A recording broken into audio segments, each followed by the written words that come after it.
Bienvenue. Cette semaine, dans le foot européen, il se passe énormément de choses. On va parler de duels tactiques au sommet, de jeunes pépites qui affolent le marché et de manœuvres financières qui pourraient bien tout redessiner. Allez, on décortique tout ça ensemble. On rentre tout de suite dans le vif du sujet avec le choc que tout le monde attend en Ligue des Champions, le retour de José Mourinho, le Special One sur la pelouse de son ancien club, le Real Madrid, avec son équipe de Benfica. La grande question est sur toutes les lèvres.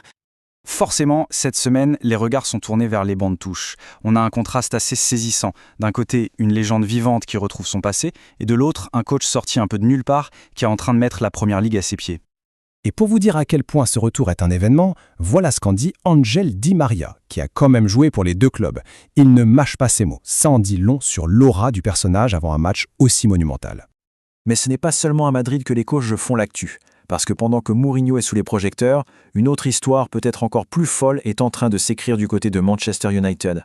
Un manager par intérim est en train de faire quelque chose d'exceptionnel. Ce manager, c'est Michael Carrick, l'ancien milieu de terrain. Regardez-moi cette liste. En quelques semaines, il a battu Unai Emery, Thomas Tuchel, Pep Guardiola et Mikel Arteta. On parle tout simplement de 4 des plus grands tacticiens d'Europe. C'est un exploit absolument monumental. D'accord, on a vu les maîtres tacticiens. Maintenant, passons à ceux qui seront peut-être les légendes de demain, la nouvelle génération. On va voir comment les clubs préparent activement leur futur. Et quand on parle de pépites, impossible de ne pas commencer par le Barça. Au milieu d'une saison soi-disant compliquée, le jeune Lamine Yamal est déjà en double-double. 11 buts, 12 passes décisives, c'est tout simplement phénoménal pour un joueur de son âge. Mais le Barça a dû se battre pour garder ses joyaux. Tenez-vous bien, l'été dernier, une offre est arrivée sur la table pour un autre de leurs jeunes talents, Fermín López.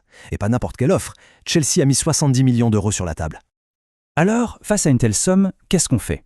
Eh bien, la réponse du Barça a été d'une clarté totale. Ils ont non seulement refusé, mais ils ont immédiatement blindé le contrat du joueur. Date de fin, 2031. Le message est on ne peut plus clair, on ne touche pas à nos jeunes. Et attention, cette stratégie, ce n'est pas seulement le Barça, c'est une tendance de fond partout en Europe. Regardez, à Benfica, Anísio Cabral, champion du monde du 17, claque un but pour son premier match.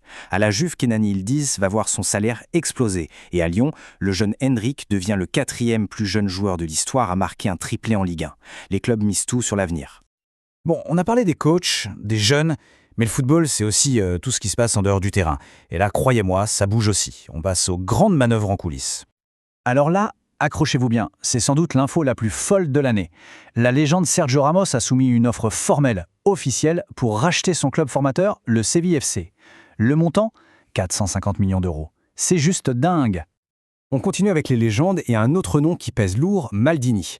Sauf que là, on change de registre. On connaît tous Paolo, le défenseur iconique de Milan, et bien son fils, Daniel, lui, a choisi l'attaque. Il trace sa propre voie et vient de signer à la Lazio. Un tout nouveau chapitre pour la dynastie.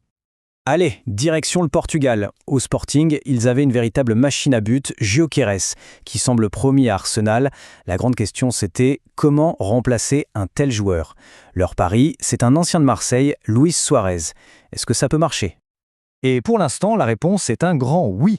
Regardez cette répartition de ses buts. Il marque du droit, du gauche, de la tête. Mais le plus impressionnant, c'est que sur ces 24 buts, 23 ont été inscrits depuis l'intérieur de la surface. C'est la définition parfaite du renard des surfaces, un vrai poison pour les défenses. Allez, pour finir, on prend un peu de hauteur et on regarde la course à l'Europe. En Ligue des Champions, la bataille pour arracher une des 8 premières places est plus intense que jamais. Voilà où on en est précisément. Chelsea est sur le fil à cette fameuse 8e place. Et juste derrière, ça se bouscule. On a le Barça, mais surtout tout un contingent italien avec Naples, l'Atalanta et la Juve qui sont pour l'instant éliminés.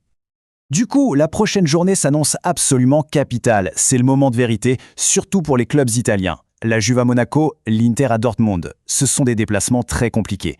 Et puis, il y a ce choc monumental, Naples qui reçoit Chelsea. C'est simple, pour eux, c'est maintenant ou jamais.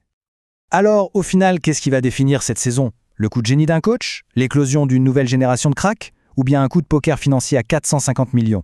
La seule certitude, c'est que l'histoire est loin d'être terminée. Et on sera là pour la suivre.